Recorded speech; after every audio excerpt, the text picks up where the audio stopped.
Catholics from 1200 up to 1800 saw things in the sky that they couldn't identify. If they did identify, usually you could see it right in the reports too. They're like, we saw this orb. We don't know what it is, but we think it's a soul from purgatory. So we're going to pray it back to where it should go. And so I started to collect these. Sometimes they saw things and they interpreted them as like flying houses, things in the sky.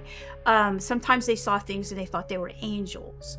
And so I had a lot of these and I didn't understand what they were. So I kind of put them aside and I wrote my book on purgatory and I got that all done, right?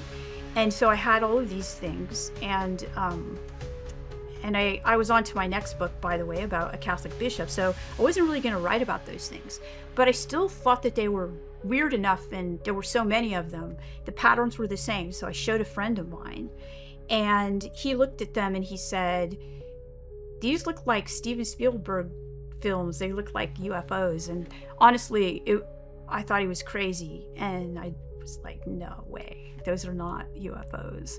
But a UFO conference was happening in my town that week. So we went to that.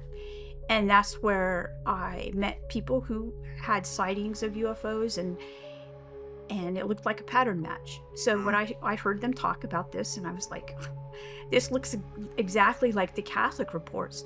That's when I began to do this study into UFOs. That happened in 2012.